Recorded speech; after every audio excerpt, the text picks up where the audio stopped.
Protocol 1. Before life, a centerless universe. Before life emerged, there was no center. There was no above or below, no purpose, no meaning, no will.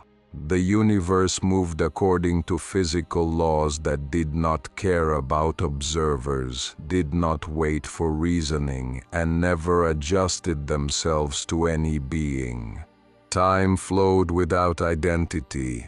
Energy shifted without motive. Matter formed without intention. Space expanded without granting privilege to anything. If humans wish to understand life, they must first understand the state before life existed, a condition that offered no room for ambition, no space for morality, and no stage for consciousness. The universe before life was not chaos. It was neutral, pure, operating under the simplest yet undeniable laws. Energy always sought the most stable form. There was no voice commanding, no mind designing, no plan arranged. Stability was the only direction. From that stability, space opened for something more complex. Structures capable of enduring, replicating their formation, repairing themselves, and maintaining their shape as environments changed.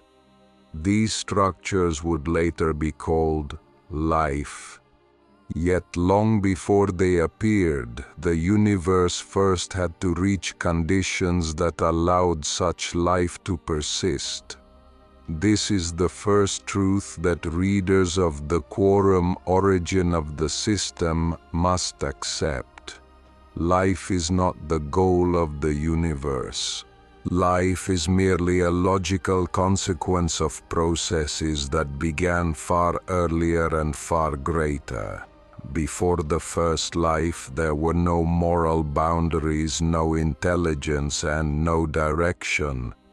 What existed was hydrogen cooling, gravity gathering, pressure igniting stars, explosions creating elements, and time regulating everything without concern for whoever might arrive later.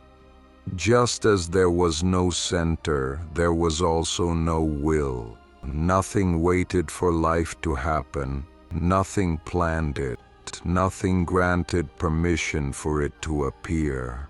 Only when specific physical conditions were achieved, and only when those conditions were fulfilled, did the earliest forms of life become possible. That was the moment when the universe did not change its course, yet life appeared as a side effect of energy dynamics moving toward a new equilibrium. Among all possible first forms, none emerged as giants, none as intelligent beings, none as complex organisms.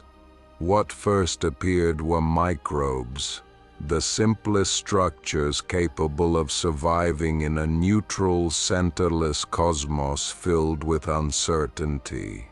This is why the Quorum Origin of the System begins with the universe, not with humanity, to dismantle the illusion that humans are the center of the story, when in truth humanity arrived only after the universe had worked for billions of years without its presence. Before life there was no knowledge. Before humans there was no understanding. Before microbes, there was no history. Biology is the first turning point of the universe, not physics, not mathematics, not logic, not mythology. Biology is the moment matter gained direction, not because of will, but because of the capacity to endure. That capacity to endure became the foundation of all future human knowledge. Readers of the Quorum Origin of the System must begin with this first chapter. The universe did not begin with humans, knowledge did not begin with theory, history did not begin with writing, and meaning did not begin with consciousness. Everything began when the first life survived more than a single environmental cycle. That was the point when nature began to possess memory, not in the form of text, but in the form of structure passed from one generation to the next. That first memory was not human language, not symbols, not numbers, not rituals. It was biological code, the embryo of all knowledge that would later be developed by species not yet present at that time. By understanding the universe before life, readers can understand why life emerged. By understanding why life emerged, readers can understand why microbes became the original architects of every system that followed. From this point, the quorum, origin of the system, moves to the next protocol. How the first structures were born, endured, and became the foundation of all knowledge humanity possesses today.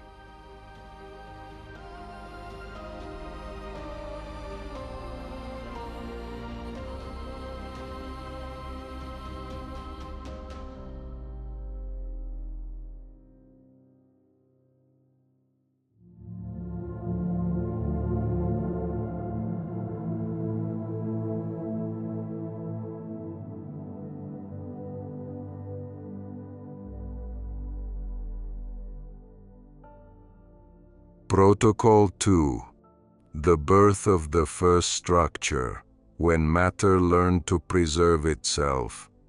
Before life was born, matter was only matter. It had no ambition, no direction, and no will. It merely followed the laws of physics that maintained the stability of the universe. Yet at one point in cosmic history, certain physical conditions, temperature, pressure, chemical composition, and the availability of energy, converged in an extremely rare pattern. Not designed, not planned, but naturally possible.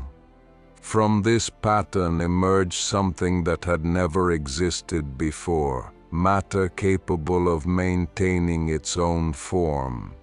This was the moment when the universe did not change its course, but matter reached a new level, the ability to resist disintegration. This resistance to collapse is what would later be called life. Life did not begin with consciousness. It did not begin with movement. It did not begin with reproduction. It did not begin with purpose. Life began with something simpler and more fundamental, stability that lasted long enough to replicate itself. All subsequent forms of life are merely complex variations of this original principle. The first structure was not a creature, not an organism, and not a spiritual entity. It was a combination of molecules, stable enough, flexible enough, capable of absorbing energy, and capable of holding back entropy. When a structure can maintain itself longer than the collapse of its surrounding environment, that is where life takes its first step, a step unnoticed by anyone, because there was no observer. This was nature's first experiment, and its result was silent, invisible, and unimpressive, yet it would eventually have a greater impact than all future human kingdoms. That first structure then learned one transformative act: to copy itself. Not learning in the human sense, but in the sense that a structure capable of imitation has a higher probability of survival than one that cannot replicate. This was the beginning of evolution. Not evolution as humans often interpret, not about progress or advancement, but evolution as a mechanism for preserving continuity of information. The first information was not language, not sound, not symbols, but the sequence of molecules that could return to its previous form after partial collapse. All life on Earth, plants, animals, fungi, humans, owes its existence to this singular moment, when matter first stored memory of itself. When that memory was stored, the universe gained something new, an entity that not only followed physical law, but also followed the logic of self-preservation. From this logic emerged other gradual abilities: repairing damage, using energy more efficiently, responding to environmental change, forming internal boundaries against threats, and eventually interacting with other structures. This was the point where the first structure began transforming into what would later become the foundation of all life, the protocell, the precursor of modern microbes. Yet before the protocell appeared, one principle was already clear. Life is nature's strategy to prolong stability. There is nothing sacred about its birth, nothing philosophical about its emergence, nothing spiritual about its initial form. Precisely because of its simplicity, life was able to survive billions of years, built not by ambition but by function. All human knowledge begins at this point. When the first structure replicated itself, nature began to possess history, and that history became the foundation of all modern knowledge.